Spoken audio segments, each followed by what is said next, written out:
Hello, magandang araw sa ating lahat. Welcome to Everything's Fine. I'm seeing a lot of new faces today, which is one of the many reasons why we like to hold space with events like this one. Um, we're very happy to host Carissa's Crazy Ideas. And this goes for all of our writers actually, and a lot of our allies know that kind of encourage critical creative thinking at a time when it's not really welcome. No? We Carissa talked to me about this maybe a month or so ago. I knew that she had been looking for something that would reignite, wow, may mga reignation, would reignite our sensing of what it is we can still do. No? There's a sense of, I think, just general malaise, also exhaustion, and maybe a bit of hopelessness. No? And I think that one of the things that I also welcomed about having this lecture today was that it kind of forced me to think about the elections, which I haven't really been doing. And so yesterday I set up the table with books that I felt were important in this context of the present with 30 days to go. On the wall is our candidates that I feel we should be talking about. None of them are in the surveys. So even more important to talk about them. I think that holding space for conversations, dialogues, performances like this, especially the ones that are experimental, is so crucial, for a democracy like this one. And especially at a time when we are in the context of a genocide, and also in the context of a space and time when that is kind of swept under the rug on a daily basis. And so I'd like to welcome all of you to Sociology Aslant.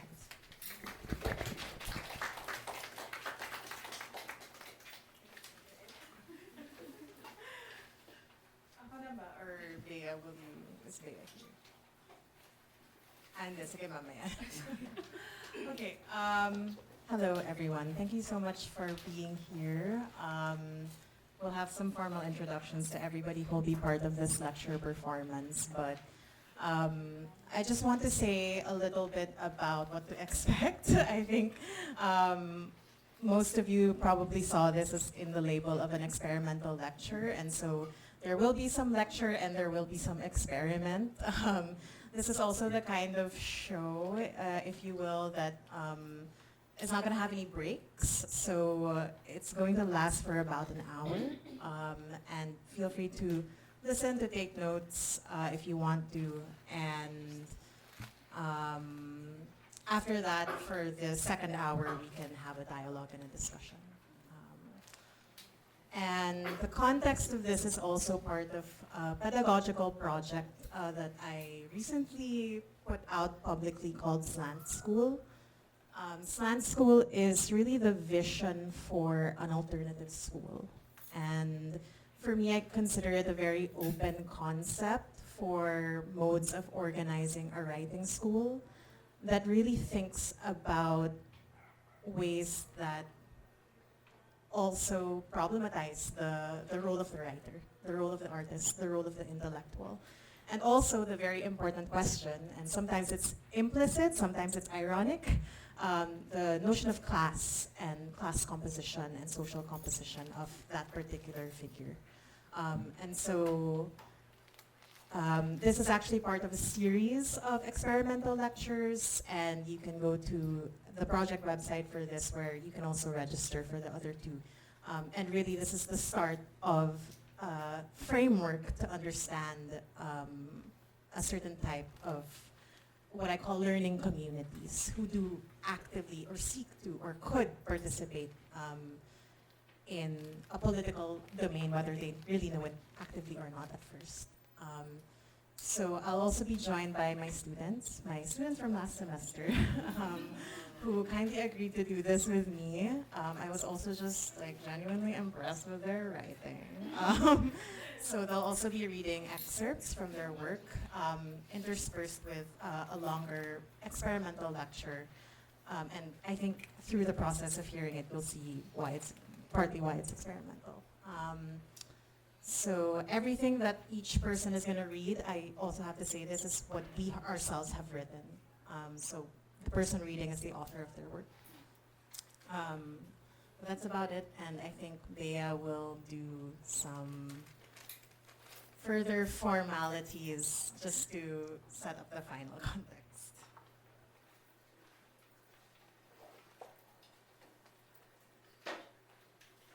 Bea, by the way, is a filmmaker and a writer and kindly helping me to document this experimental lecture form.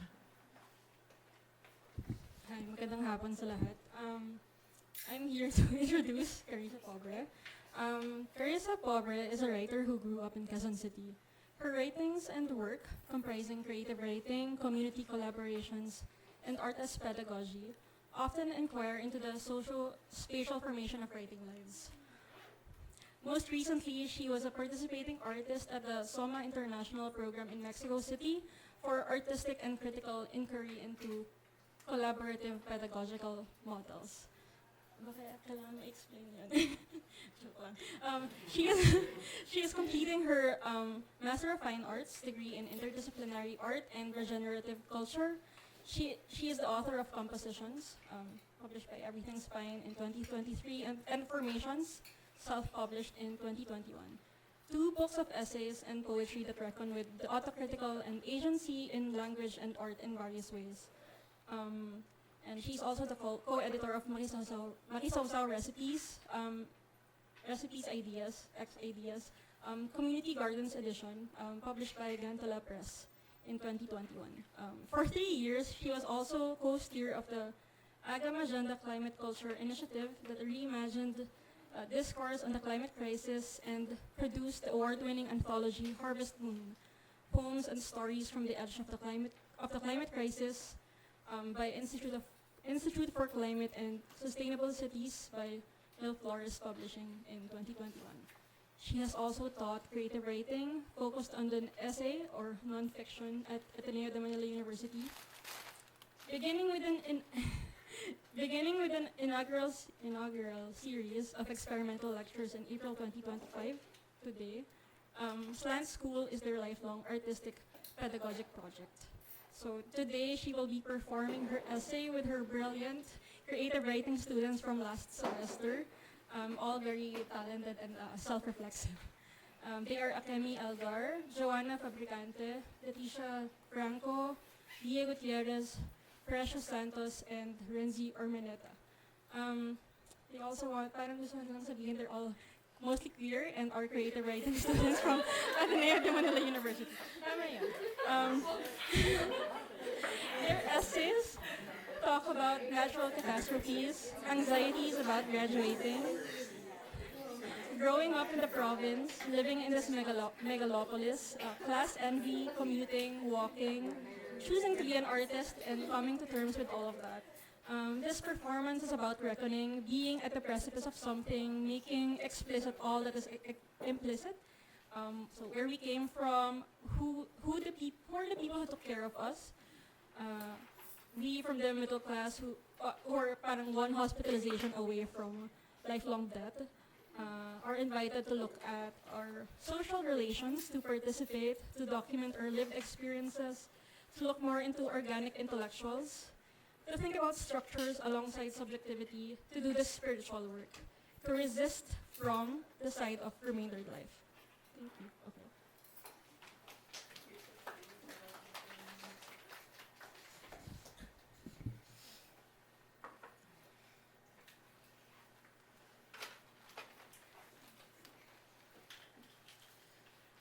One,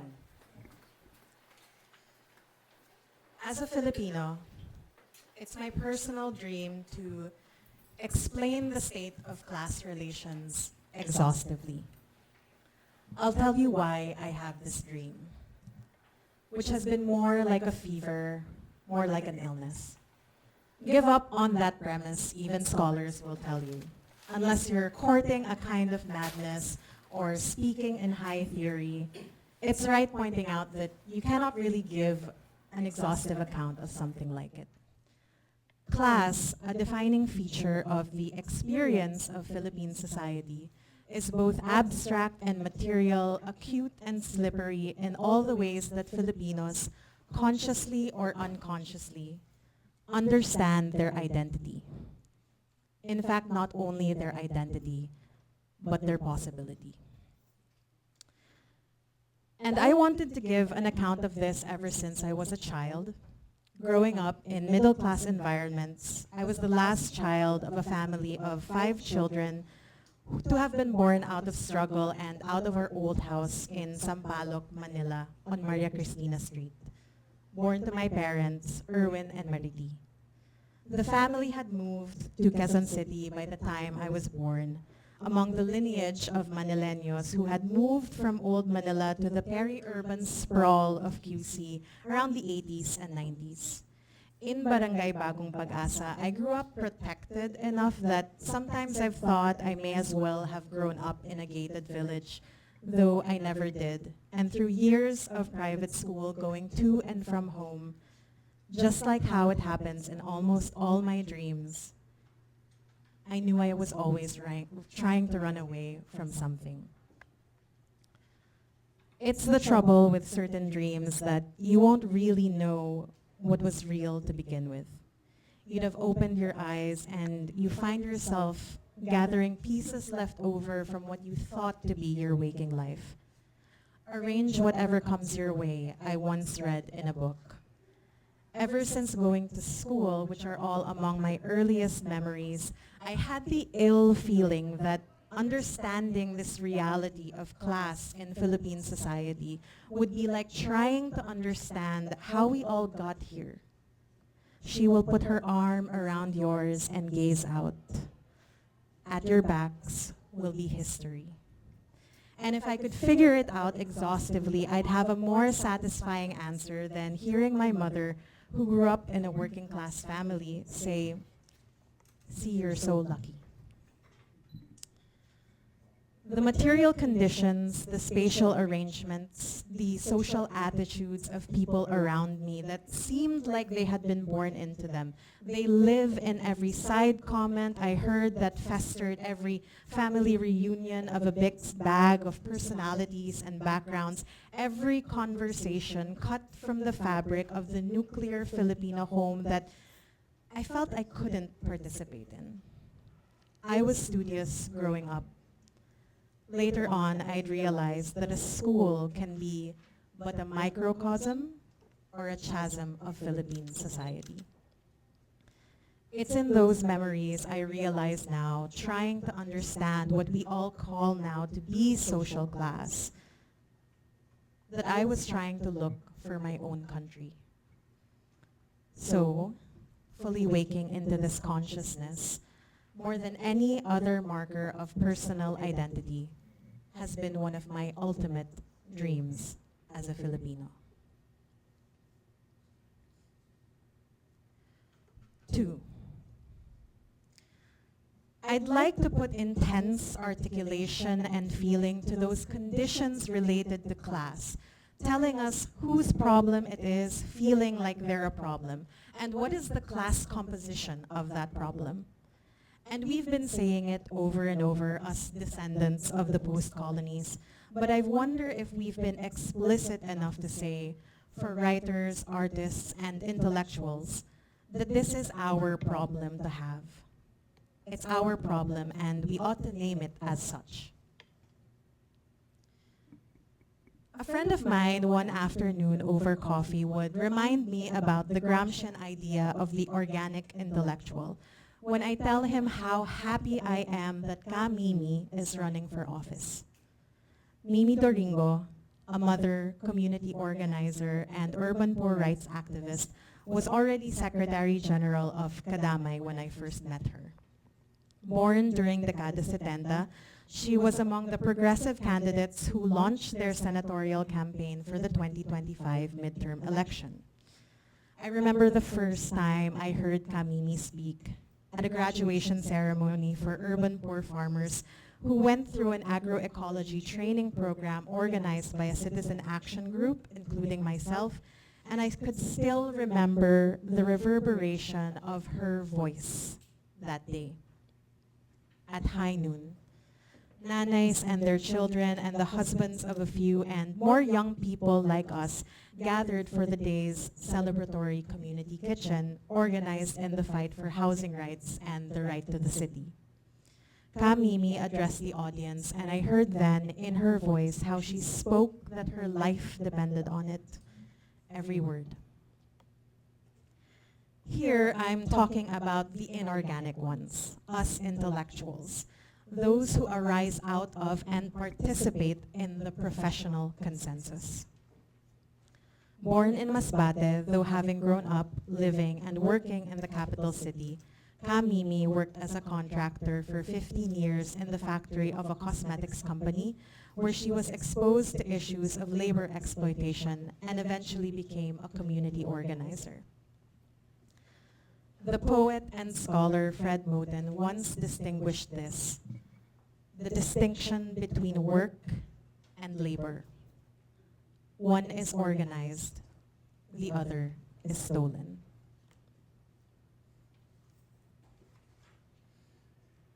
Three, to tell it slant, to reread, to rewrite, to re-articulate. There's a Kodak photograph from 1998 that I've placed by my bookshelves. Me with my grandmother, only in her late 60s then, both of us smiling at the camera during a family trip we had taken to the US. More than half of her kids ended up migrating to the US as adults, and by that point, all my titas and titos ever wanted was to bring her abroad as many times as it could be possible. It was, of course, a way of showing gratitude to my grandmother. Mama, as we called her then, raised them as a single mother in the old house on Maria Cristina Street, which had the first floor print shop she ran as a mom and pop business, interspersed with some days she spent bottling patis to sell on the side, and a few other side hustles. As one of my titos remarked, Mama worked so hard so that all of them were sent to a private school. With Manila born and raised blood, the family had the charity of a few Dominican priests who paid for the education of some of her sons, and many of her kids made it successfully in America, some doing working class jobs, some as elevated office professionals. I am the youngest child of Mama's eldest daughter. For more than 3 decades, my mother made a career for herself, and during the early part of her working life was briefly an OFW of Bank of America in Hong Kong. Everyone describes my grandmother, her mother, as a principled woman, old school, pero maprinsipyo, would beat you to death in those days, but never in front of your school friends. I was almost a grade 1 kid in that photo from '98, and I've kept the photograph on my wall ever since Mama died, and it's still a fresh wound. At the funeral, I cried making the speech, the eulogy that I wrote. Then my mother, with no tears, without faltering, took the next speaking role and apologized to Mama in her casket. I'm sorry, Mama, if we took the time for your dreams.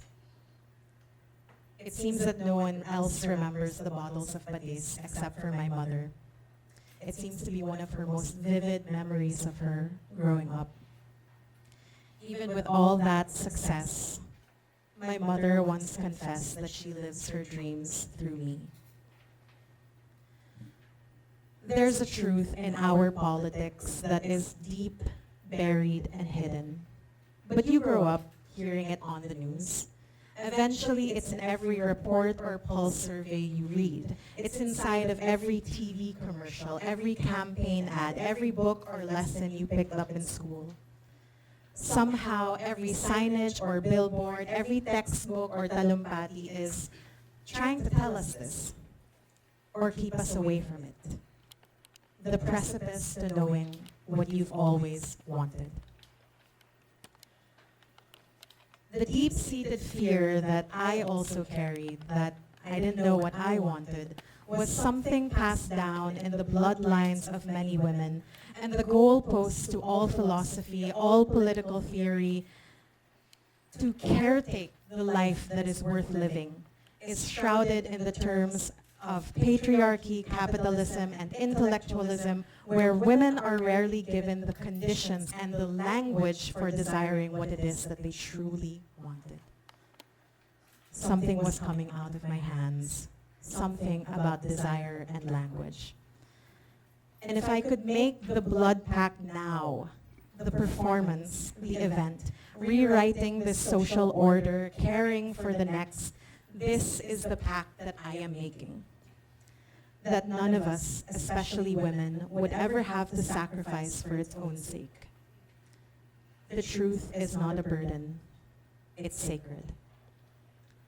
Not a manifesto anymore, no manifestos anymore, but a credo, a chorale, set to music, set to improvisation.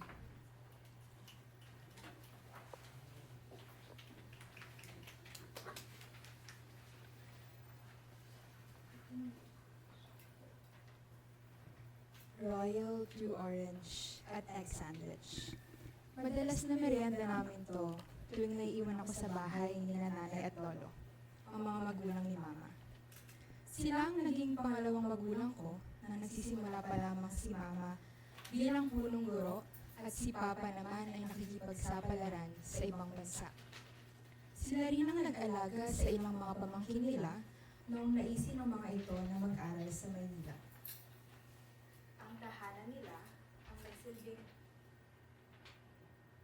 silong habang malayo sa pamilya. Si nanay ang tipo ng guro na binabalikan ng mga estudyanteng nagtapos upang ibalita kung ano na ang natin nila sa buhay. Madalas pa, isa si nanay sa mga pinasasalamatan nila na humulma sa kanilang kakayahan at naniwala sa kanilang galing. Saksi ako sa mga patotoo kung gaano siya kagaling na guro. Dahil ang kwento ng mga bagong pasok na guro sa paaralan nila, siya daw ang inspirasyon nila. Hanga talaga ako sa kanya, sa husay niya at dedikasyon. Kaya naman sa bawat trabaho ko'y pinipilit kong gawin ito ng may puso. Kagaya niya. Ang daming pamana ni nanay sa akin na alam kong ako ang mas nakakuha higit sa aking ina. Ngunit, sa totoo lang, kahit patanggap ko ang lahat ng mga naipamana sa akin ni nanay, ang kanyang galing, talino, ang sipag at syaga sa buhay, at ang tapang na sumubok ng mga bagay, may takot na nanananahan sa aking puso na baka hindi lang ang mga ito ang makuha ko.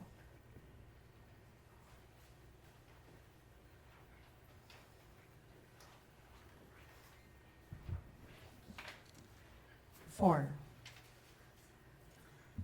Social life today demands a different kind of reckoning.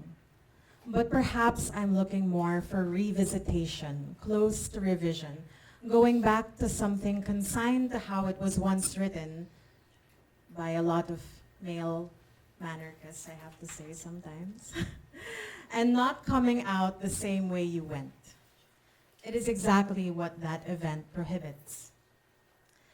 Living in times we call political education and radicalization, a rupture born of a post-colonial moment that is still unfolding and we are actively making, the missing piece of a political heuristic challenge as a social demand is a lived critique of the class in which some of us were born, some of us were raised, and some of us became professionals to maintain.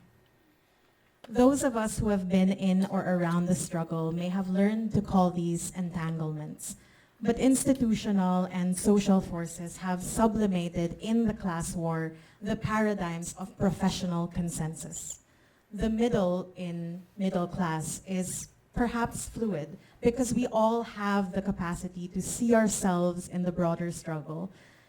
But if we ever felt like the middle class problem, we probably submitted to the professional consensus more than we'd like to admit. We wax entanglement from institution without always building the imaginaries that not only pose alternatives to industry conventions, but also disrupt notions of success and offer new ones in a much broader web of life. And the sites of neocolonialisms are all professional entities, schools, offices, occupations. Even as we resist in a socio-civic sphere, the demand itself, drawing from Fred Moten, who explicates a poetics of hesitant sociology, is, quote, encased within the constraints of policy, administration, regulation, and, quote, legitimate structures to which our social action is directed. The thing is, in all the possibility not to reproduce the prevailing social order, the social order we inherited through institution, an inheritance that is at once structural and generational, where are the artists and writers situated in the construction, in the making?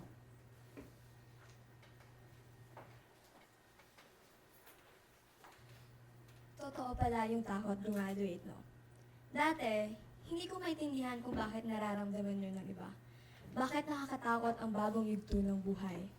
Bakit takot ang mga tao sa pagbabago?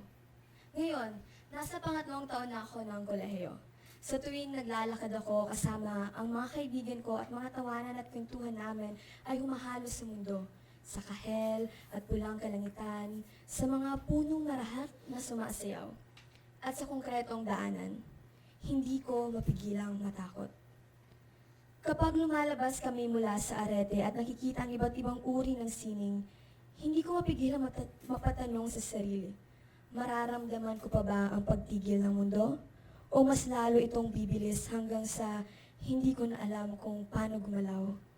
Ang sabi nila, mag-accountancy raw ako. Sundan ko raw ang yapak ni Mama. Maaari din daw ako mag-abogado dahil marami akong opinion sa mundo. Kaya nga naguluhan sila nang malaman nilang kursong creative writing ang kinuha ko.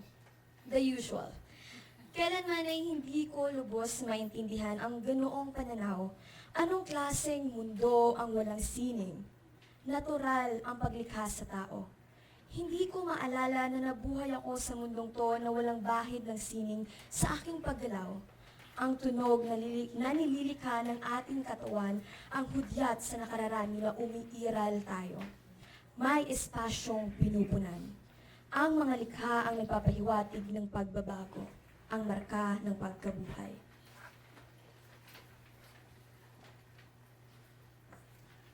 Five. By piecing together the mirror that can be held up to the middle, can we leap altogether? Although class is often reified as a marker of identity, it is not always fixed, which becomes a unique challenge for those of us who resist from the side of remaindered life. As the scholar Nefertita Diar helps put this, from the side of the poor, the working class, the grassroots. It is an, quote, intellectual preoccupation and aesthetic problem of Global South artists, end quote, for whom the psychic life and social operation of power is stark, and by way of social backgrounds, especially pertaining to education, employment, and language, are also broadly middle class. Easy enough to write about this with irony in our self-deprecating poetry or relegated to the domains of theory, but we also ought to look at those conditions spiritually and seriously. We owe part of that psychic life to the social order we inherited, passed down from one generation to the next, one form of distinction upon another. Materially, it's also knowing as middle-class Filipinos, attuned to the paradoxes of living, with more of the privileges to live a full life, that our lived experiences have also always been marked by class-based divisions and extreme inequalities living inside the post-colonial Global South realities of chronic underdevelopment and overdevelopment at the same time.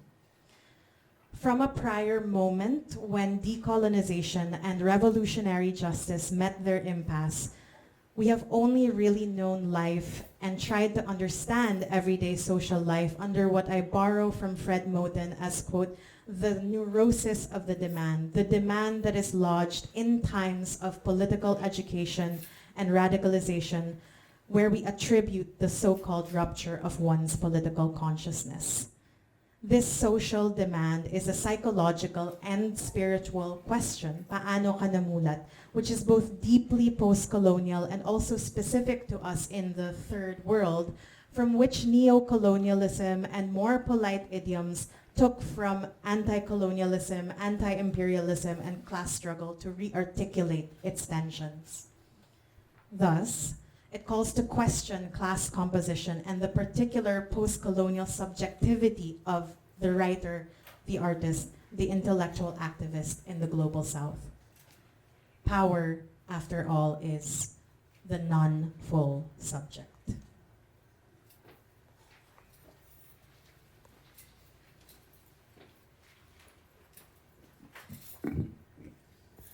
I grew up in a gated home that resides in Antipolo, but the village itself labels itself as one that is located in Cainta, Rizal.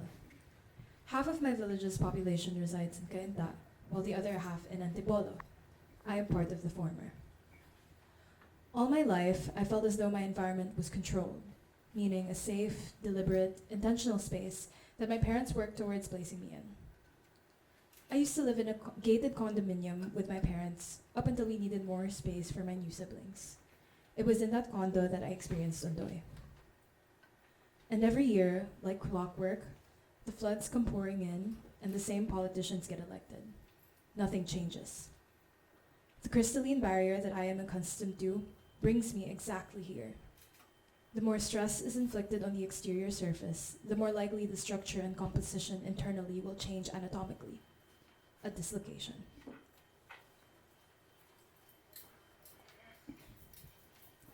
Six, understanding there to be a fluid middle, one that is instructive, potent for radicalizing, and historically and politically important in social mobilization. How do we construe class and social composition in the post-colonial urbanized South?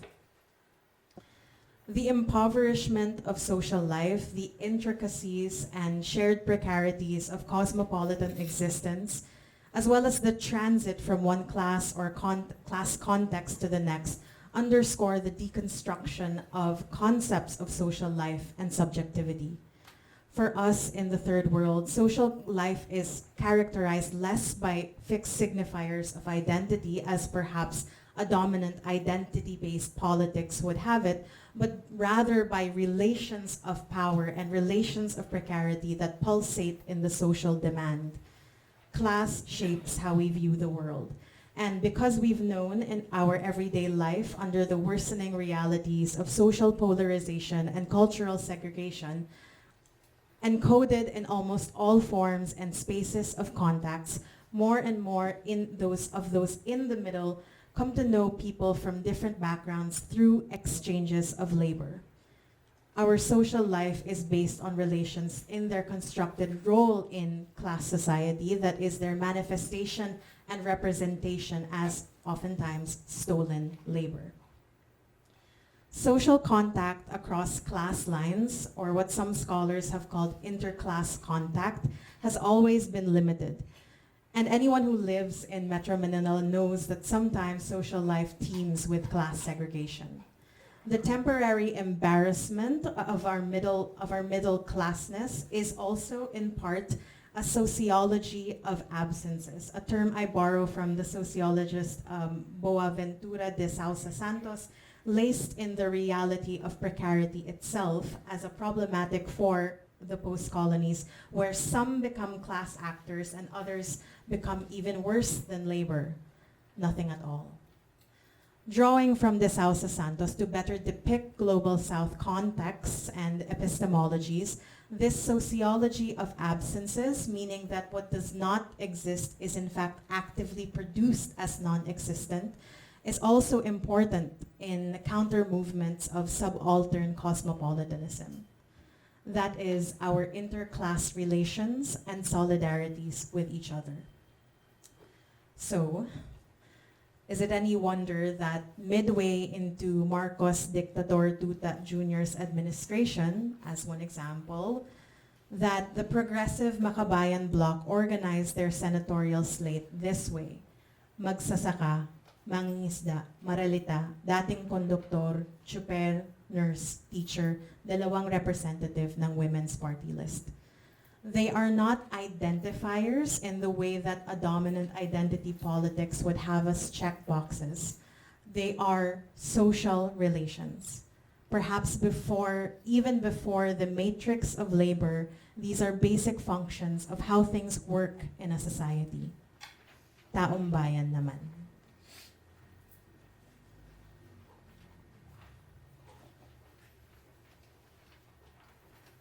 Growing up in Bacolod. Growing up in Bacolod, there has always been some underlying pain or grief hidden in the city. I have always felt a sense of tragedy from the past, present, or future. I never realized that such a calm, sweet, and culturally rich land could have such a dark history despite its highly celebrated festival. I grew up in the city, surrounded by relatives from my maternal grandmother's side of the family who are scattered across the land. Through the history education provided to me by the different institutions and classes I have taken, we were taught how the sugarcane industry in Bacolod dates back to the Spanish colonization when the commercialization of sugar on the island and its shipping to outside countries began. The decline of the sugar industry led to numerous issues, particularly affecting the Negrenses who lost their jobs and had their lands stolen by Marcos and his cronies. Furthermore, Marcos failed to address the persistent malnutrition issues, exacerbating the province-wide crisis and resulting in widespread famine and hunger-related deaths. Not even the powerful founding sugar barons or the elites of the land were left untouched during these crises. In mourning for all the tragedies that had struck my homeland, the city's residents and government came together to commemorate the pain and suffering they had endured. Despite this, Bacolod became known as the City of Smiles, after the formation of mascara. Hidden beneath the smiling masks lies the sadness of Bacoleños. Grief-stricken in mourning, feelings of helplessness, hunger, and death.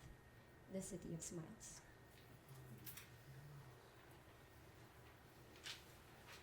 Seven. It's been a few years since the first overtly democratic socialist candidates ran for the highest seats of public office in my lifetime, in the time after the Duterte administration, though it's a time we're still living. My stint as a campaign manager stand-in for one among the coalition candidates was short-lived, even though it felt like years.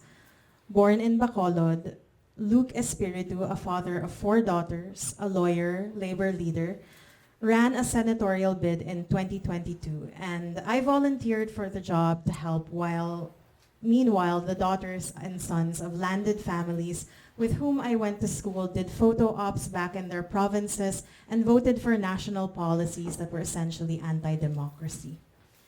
Once, on the way to a campaign sortie, I somehow found myself asking Luke, likewise a graduate of Ateneo, about how he parents his 4 daughters, looking for something human perhaps, trying to look again for the language of mutual care and creation without knowing it, in a bid to drop certain defenses. The politics, we know, has its conventions. In the evening, we waited for a taxi at SM North EDSA after shopping for his local cigar stash in the Big Cultura, and he said what I would tell young people sometimes is, finish your education, but don't get a career. Going back to the origins of what I wrote while I was an undergrad student, I revisited the last interview of the scholar Edward Said before he died, a documentary from 2003. He said that while writing his memoir, he was surprised how much of his life was shaped by memories of school.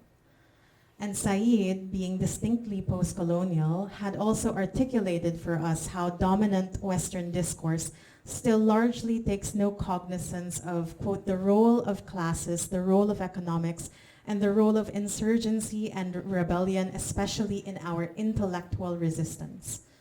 He suggests the possibility to make explicit what is usually allowed to remain implicit, to begin again rather than to take up writing dutifully at a designated point and in a way ordained by tradition, to write in and as an act of discovery rather than out of respectful obedience to an established truth.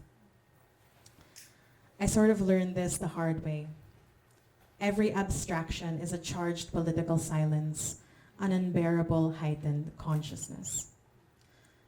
The irony is that the Filipino middle class, concentrated in mega-urbanized Metro Manila, has emerged to be a remarkably coherent social identity, as scholars have largely agreed on, perhaps despite the fluid, abstract, and socially constructed nature of class itself, socialized through forms of institutionalized education and upheld by the professional consensus, again pointing to how middle class points more to this reproduced social order. As the sociologist Marco Garrido cites, quote, middle class politics may be considered to be an embodiment of a kind of modern consciousness acquired through higher education and standards of living, end quote. And as many of us well know, educational institutions do perpetuate social hierarchy and domination, all through our psychic life that tells of a social one.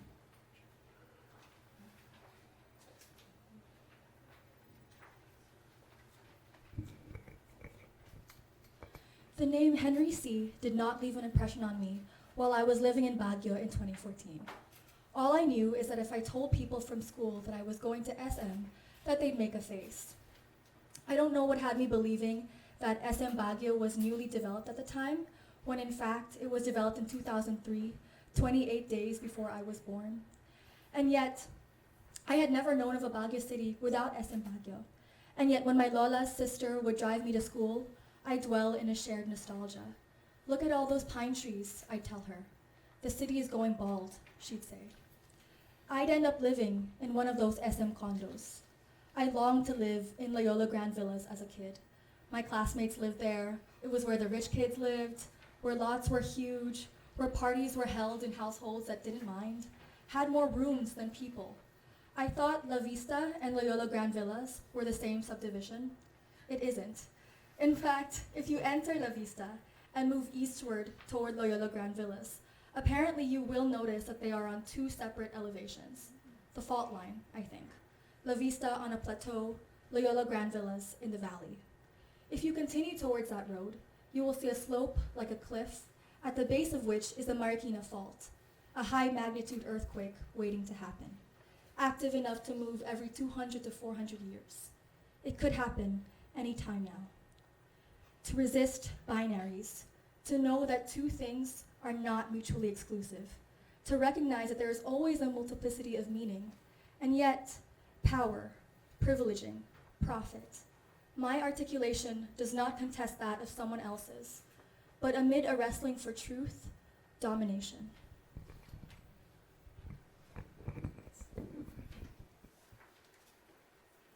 Eight.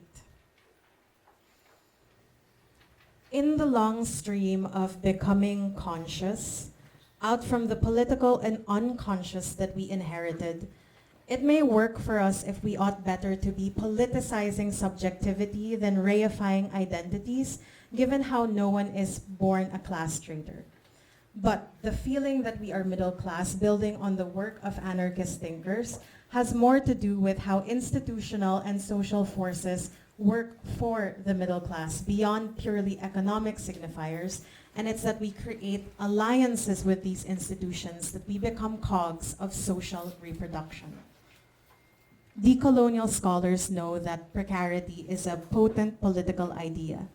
It trains our attention in understanding uneven conditions and is a vital and necessary tool toward living out one's critique of capitalism, quote, leaning away from habits, stepping outside of comfort zones, and actually changing the modes of critical thinking, end quote, so that we can produce the tools necessary for undoing institutional and social forces. Although precariousness may be no stand-in for a kind of middle classness born of a prevailing social order, in the way that the global South artist or writer who resists from the side of remaindered life tends to be comparatively less precarious than others, I've started to think this is why the figure of the student activist, the potential subaltern, is so activated in our class politics, our post-colonial history, our literature. Despite it all, theirs is a life that courts infinitude.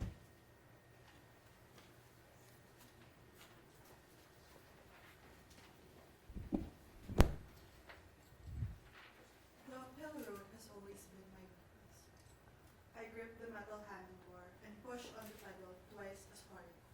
I could feel the chains resisting. The stubborn thing has yet to understand that I commanded to move. I brush off the sweat trickling down my forehead. The loud chatter of my passengers, a passive noise.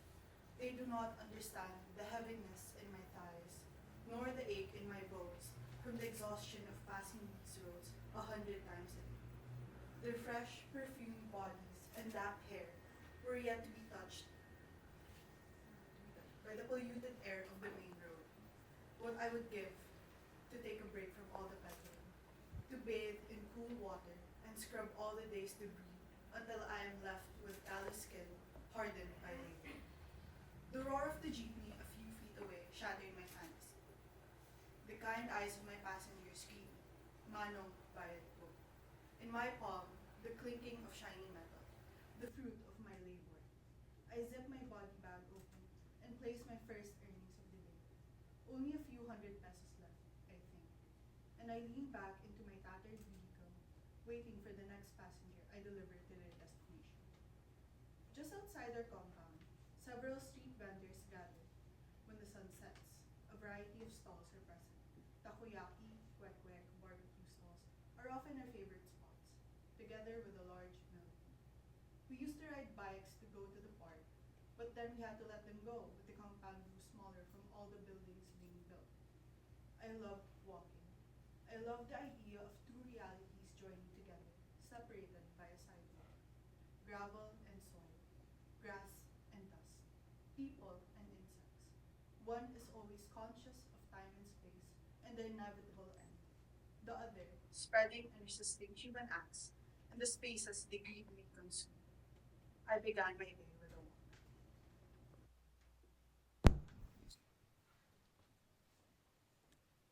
9. There are women who've written records of their class betrayal. Some laced with grief, some with violence. Somewhere, everywhere, I think I'm looking for them, more for them. Those who are trying to write and live between the desire for their language and a poetics of hesitant sociology. And maybe I'm trying not only to trace that, but to create it myself. Feminist elder Delia Aguilar already critiqued Western identity politics for us back in 2004, short of saying those aren't our epistemologies. During the launch event of the republication of that book just last year, a friend remarked how we might have more access to books like the books by feminists like Rebecca Solnit, but none by elders like Delia. And I've witnessed this during Q&As and assemblies before. That day of the book launch, someone went up to the open mic to ask her a question and nearly began crying. Why don't we account for the women at the grassroots level, the nanays, the organizers whose stories are not recorded in the history? In a hardcover textbook I picked up from a bookshelf, incidentally titled Women Writing Teaching, in fact some of them published lectures, I once came across this kind of intellectual and moral directive from a poet, Adrienne Rich.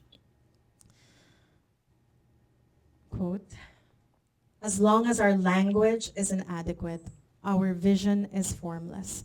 Our thinking and feeling are still running in the old cycles. Our process may be revolutionary, but it will not be transformative. Thank you.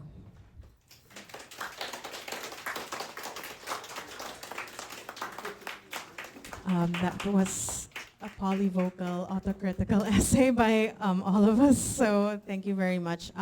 We'll have a short break, and then please feel free to please come back, because you can ask about the form, the content, and all of the other things in the project. So I'm looking forward to any further discussion. So thank you for being here.